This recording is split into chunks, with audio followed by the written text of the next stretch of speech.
नमस्कार, स्वागत है आपका खबरों का पंचनामा में। मैं हूं आपके साथ वक्ता। हम लेकर आए हैं देश और दुनिया की 5 बड़ी खबरें, जिस पर चर्चा के लिए हमारे साथ स्टूडियो में मौजूद हैं कैपिटल टीवी के editor in chief doctor Manish Kumar ji. Doctor साहब, आपका बहुत बहुत स्वागत है। धन्यवाद। सबसे पहले नजर डालते हैं आज की हेडलाइंस पर। गलवान पर चीन का सबसे बड़ा झूठ बेनकाब, झड़प में हुई थी 38 चीनी सैनिकों की मौत। बर्फीली नदी में बह गए थे पीएलए के जवान। उमर खालिद के खिलाफ कोर्ट में अहम सबूत पेश, दिल्ली हिंदू विरोधी दंगों की उमर खालिद ने की थी प्लानिंग, कहा था सरकार मुस्लिमों के खिलाफ हमें खून बहाना होगा। आज फिर राहुल गांधी ने दिया विवादित बयान, बोले सरकार की नीतियों ने बनाए गरीबों और अमीरों के 2 भारत, संस्थाओं पर कब्जे की हो रही कोशिश। अमित शाह का सपा पर बड़ा हमला, बोले कमल का बटन ऐसे दबाना कि झटका आजम खान को जेल में लगे।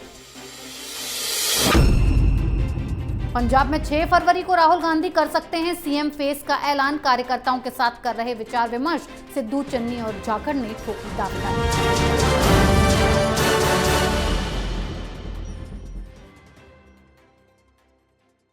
सबसे पहले बात गलवान पर चीन के सबसे बड़े झूठ पर करेंगे। भारत चीन के बीच जून 2020 में हुई गलवान झड़प में चीन को भारी नुकसान हुआ था। इसका खुलासा ऑस्ट्रेलिया की न्यूज साइट द क्लैक्सन ने अपनी एक इन्वेस्टिगेटिव रिपोर्ट में किया है। इस रिपोर्ट के मुताबिक पूर्वी लद्दाख में दोनों देशों के सैनिकों के बीच हुए हिंसक संघर्ष में चीन के 38 सैनिक मारे गए थे, लेकिन चीन ने गलवान का सच छुपाया और झूठ बोलते हुए कहा था कि उसके 4 सैनिक ही मारे गए थे। रिसर्चर्स ने पाया कि 15 और 16 जून की रात में 0 डिग्री से भी नीचे तापमान में कई चीनी सैनिक गलवान नदी में डूबकर मर गए थे। डॉक्टर साहब, गलवान पर चीन का झूठ सामने आ गया है। ये जो रिपोर्ट सामने आई है, कितनी सही है, और अगर सही है तो चीन ने इसे क्यों छुपाया? देखिए, चीन इसलिए अब तक झूठ बोलता आया है क्योंकि चीन प्रोपेगेंडा के आधार पे अपने लोगों को ये विश्वास दिलाने की कोशिश में जुटा रहता है कि वो दुनिया का सबसे शक्तिशाली मुल्क है और उसकी सेना कभी कहीं किसी से हार नहीं सकती। ये बात और है, हिंदुस्तान तो छोड़ दीजिए, लास्ट वॉर जो चीन ने लड़ाई लड़ी वो वियतनाम के साथ, सारे चाइनीज सोल्जर्स थे वो दुम दबा करके भागे थे। अब यही कहानी सामने आई है। ये जो ऑस्ट्रेलियन न्यूज़पेपर है, इन्होंने एक रिपोर्ट को प्रकाशित किया है जिसका नाम है गलवान डिकोडेड, जिसमें उसने बताया कि 2 बार झड़पें हुई, एक 6 जून को और दूसरा 15 जून की रात में जी। और अब तक चीन जो कुछ भी बोलता आया है सब झूठ। दिक्कत क्या है कि चीन के उसी झूठ को सच मान के राहुल गांधी और ये जो दिल्ली में बैठे दलाल मीडिया है, इन लोगों ने हिंदुस्तान को बरगलाने की कोशिश की। ये कह रहे थे कि हिंदुस्तान की तरफ आ गया है, पूरे गलवान वैली के ऊपर कब्जा हो गया है। लेकिन ये रिपोर्ट साफ साफ बता रहा है कि 6 जून को पहली झड़प हुई थी, दूसरी झड़प 15 तारीख 14-15 की रात जून में। लेकिन उससे पहले जो विवाद शुरू हुआ था वो 22 मई की कहानी है, जब कर्नल रमेश बाबू वहाँ पे गलवान रिवर के ऊपर एक टेम्पररी स्ट्रक्चर बना रहे थे, एक ब्रिज बना रहे थे कि ताकि हिंदुस्तान के लोग, हिंदुस्तान की सेना उसको क्रॉस करके वहाँ टीले पे जा कर के चाइनीज़ गतिविधियों को बाकायदा उस पर वॉच रख सके। 6 तारीख को मालूम चलता है कि भाई चाइनीज़ आते हैं, उसको तोड़ देते हैं, अपना कुछ बनाने लगते हैं। तो उस दिन पहली झड़प हुई, लेकिन वो बातचीत के बाद वो मसला शांत हो गया। शांत यूं हुआ कि दोनों ने एग्री किया कि बफर जोन बना लेते हैं, दोनों सेना पीछे चले जाते हैं। लेकिन 14 तारीख की रात जब कर्नल रमेश बाबू वो देखने पहुंचे कि भाई चाइनीज़ कर क्या रहे हैं, तो उन्होंने देखा कि वहाँ तो ऑलरेडी वहाँ पे लोग, माने इन्होंने वादा खिलाफी कर दिया। ये कायरों वाला, ये कायर जो होते हैं वो पीछे से अपनी कार्रवाई करते हैं। तो वहाँ पे झड़प हुई और झड़प के दौरान इतनी पिटाई हुई, इस तरीके से हिंदुस्तान के जाबाजों ने पराक्रम का परिचय दिया। उसमें 20 तो शहीद हुए, लेकिन जो रिपोर्ट जो चश्मदीदों के बयानों पे आधारित है वो ये बता रहा है कि जान प्राण लेके भागे ये लोग। जी। जो चाइनीज सैनिक थे वो भागे, और भागने के लिए तो उनको गलवान रिवर क्रॉस करना पड़ता, तो वाटर पैंट्स पहनने के लिए भी वक्त नहीं दिया हमारे जाबाजों ने, ये कूद पड़े। और ये भी समझिए, ये भी अचानक इस रिपोर्ट को मैं पढ़ा, मैं भी हैरान रह गया कि जब ये भाग रहे थे, पता नहीं अचानक से नदी का जो वाटर लेवल जो है वो हाई हो गया, जो बहाव जो है वो तेज, और इनको लगा कि वो आसानी से क्रॉस कर जाएंगे, और पानी इन लोगों को तो 38 बह गए, 38 बह गए। 4 को तो शुरुआत में ही हिंदुस्तानी सैनिकों ने काम तमाम किया, और उसके बाद भी कई सारे लोगों को घायल किया उनकी।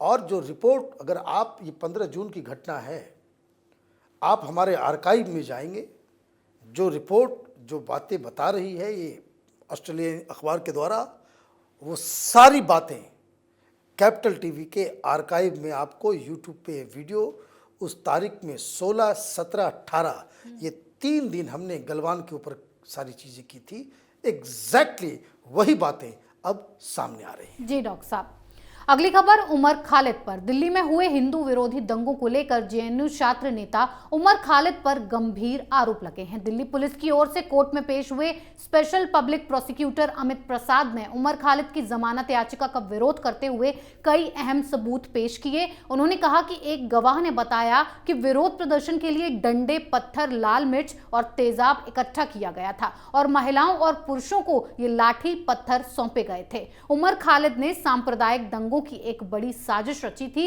एसएसपी अमित प्रसाद ने एक चश्मदीद गवाह का बयान पढ़ा, जिसने पुष्टि की थी कि उमर खालिद ने एक बैठक के दौरान कहा था कि सरकार मुसलमानों के खिलाफ है, भाषण से काम नहीं चलेगा, हमें खून बहाना होगा। डॉक्टर साहब, उमर खालिद को लेकर ये जो खुलासा हुआ है कितना सही है?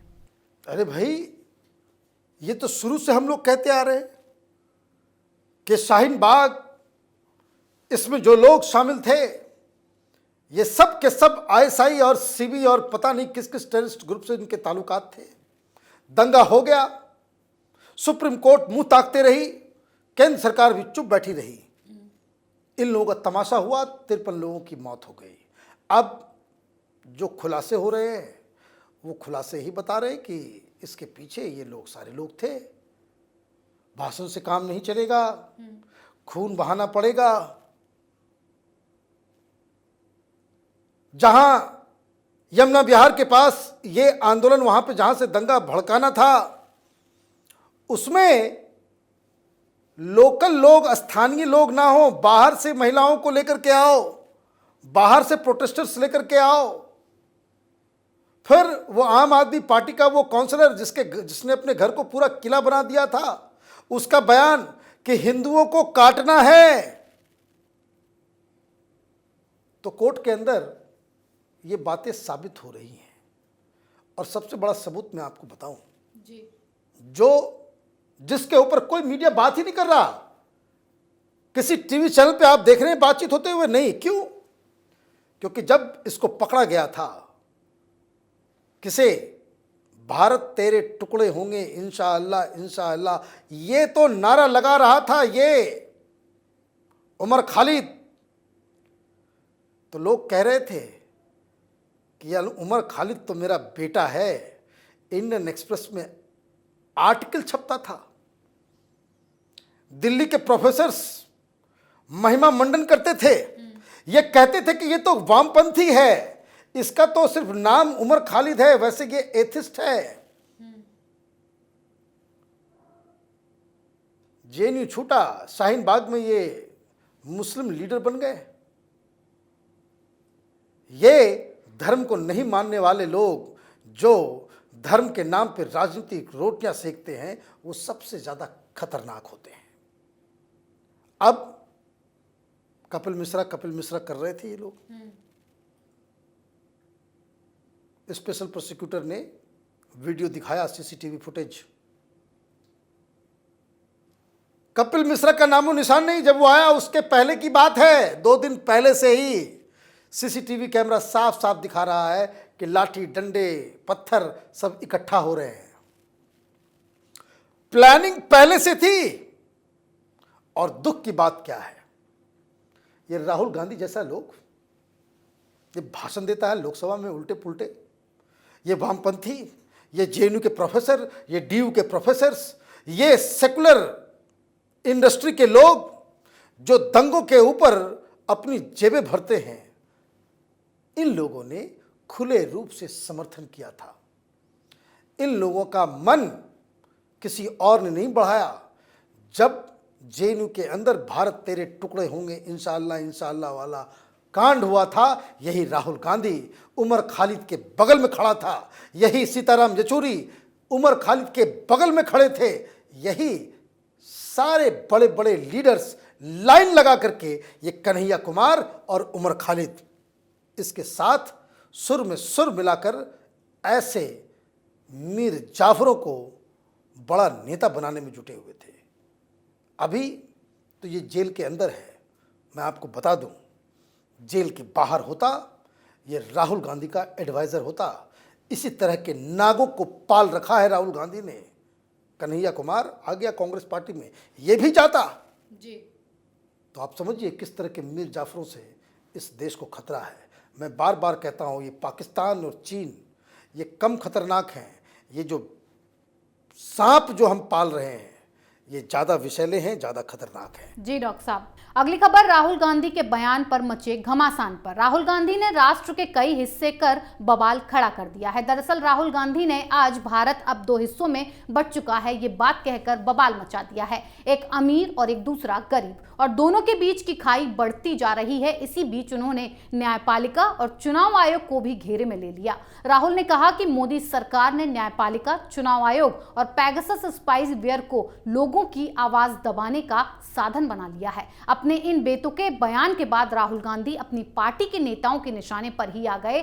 नटवर सिंह ने राहुल गांधी के बयान को गलत ठहराया, तो वहीं बीजेपी ने भी राहुल के बयान की निंदा की है और माफी मांगने की मांग की है। डॉक्टर साहब, राहुल गांधी इस तरह की बयानबाजी करके आखिर साबित करने की क्या कोशिश कर रहे हैं?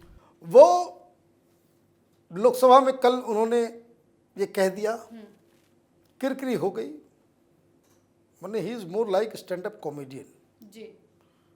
लोगों को ज़्यादा सीरियसली नहीं लेना चाहिए, लेकिन जो बातें उन्होंने कही बहुत ही गंभीर है।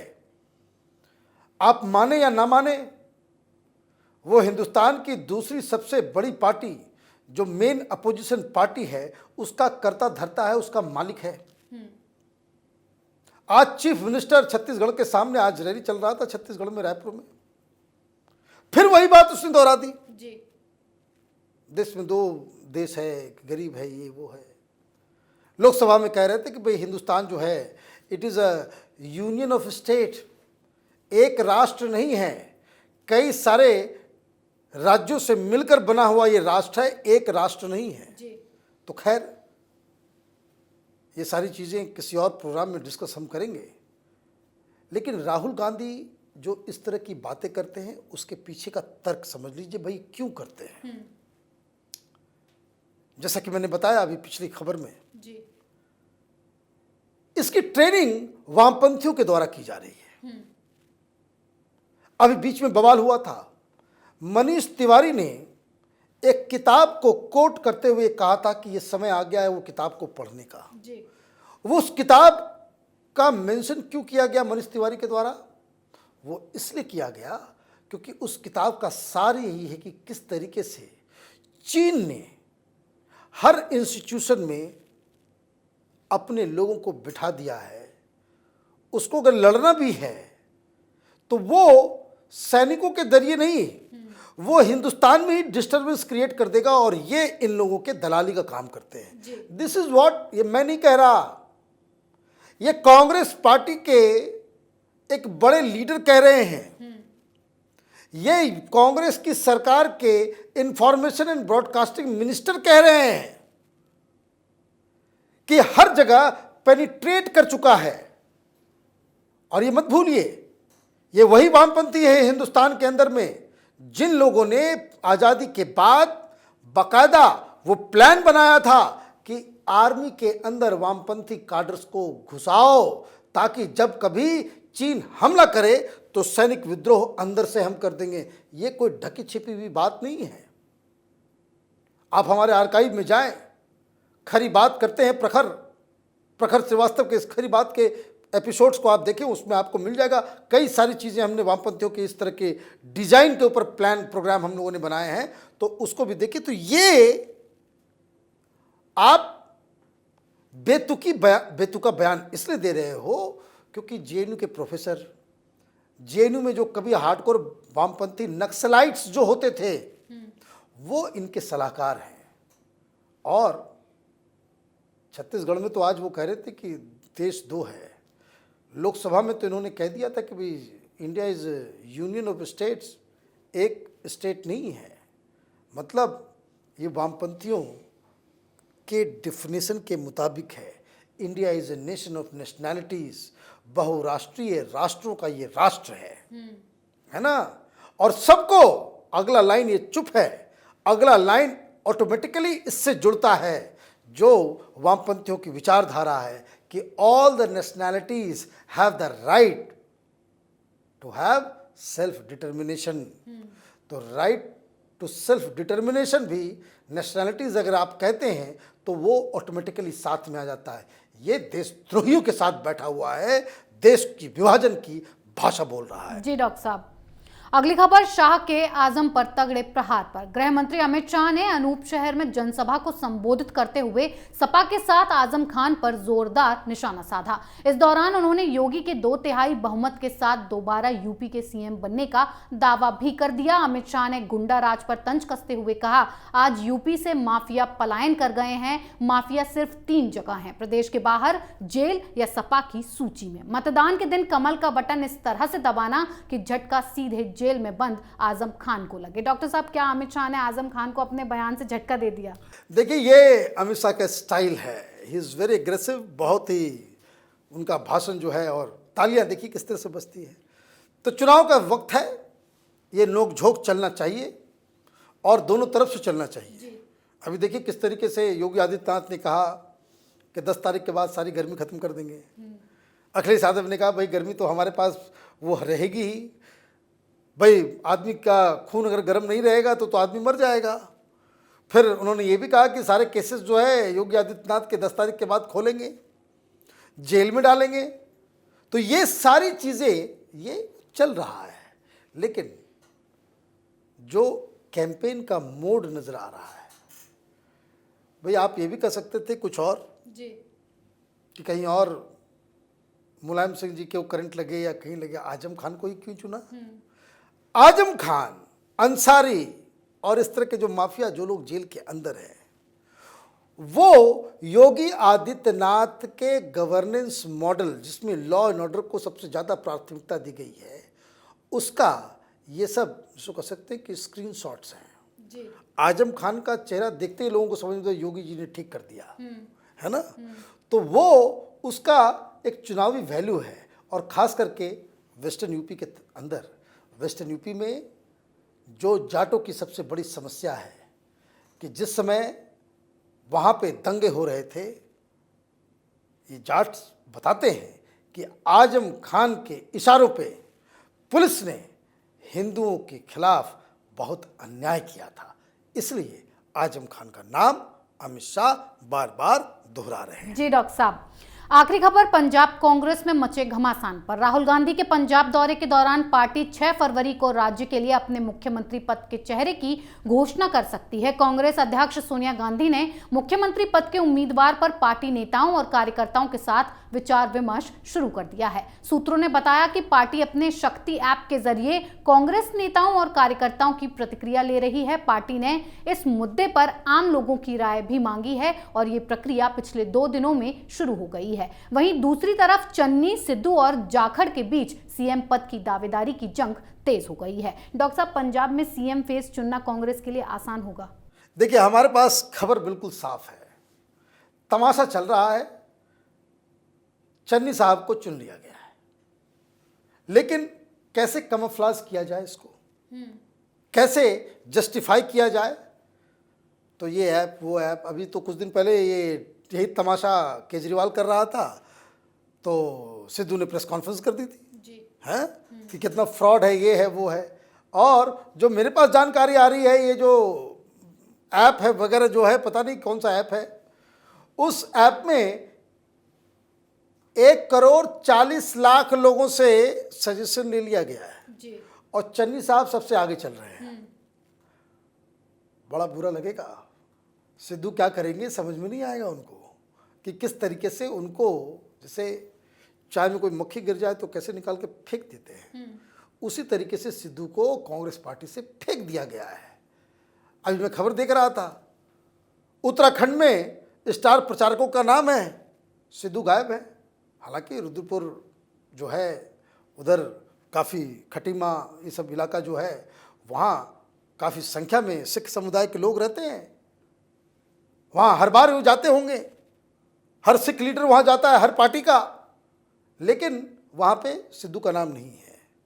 तो एक तो दिक्कत सिद्धू के लिए है। लेकिन अचानक से एक तीसरा खिलाड़ी भी मैदान में कूद गया, जाखड़ साहब। जाखड़ साहब बोल रहे हैं, वो पता नहीं वो भारतीय जनता पार्टी में आने के मूड में है कि क्या है, समझ में नहीं आ रहा, क्योंकि उनके बयानों से तो मामला ठीक नहीं नजर आ रहा है। वो कह रही भाई कि हिंदू होना चाहिए चीफ मिनिस्टर। और जब ये कैप्टन अमरिंदर सिंह की सरकार जब गई थी तो 42 ऐसे विधायक थे कांग्रेस पार्टी के जो मुझे मुख्यमंत्री के रूप में देखना चाहते थे। मतलब 3 क्लेमेंट आ गए। अब राहुल गांधी ने तो घोषणा की थी कि 30 तारीख को कर देंगे जी। 30 टल गया।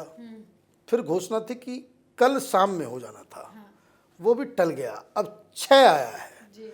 अब कितना इंतज़ार करना पड़ेगा पंजाब के लोगों को कि इस तरह के कंफ्यूज्ड लीडरशिप से, कि जो कांग्रेस पार्टी अब तक अपने घर के अंदर कुनबा को ही संभाल नहीं पा रही है, वो राज्य क्या संभालेगी। यही कैंपेन आम आदमी पार्टी कर रही है। जी डॉक्टर साहब, बहुत बहुत धन्यवाद इतनी जानकारी के लिए। धन्यवाद। खबरों का पंचनामा में आज के लिए इतना ही। देश विदेश की बाकी खबरों और उनके सटीक एनालिसिस के लिए देखते रहिए कैपिटल टीवी। हमें लाइक कीजिए, शेयर कीजिए और कैपिटल टीवी को सब्सक्राइब कीजिए। नमस्कार।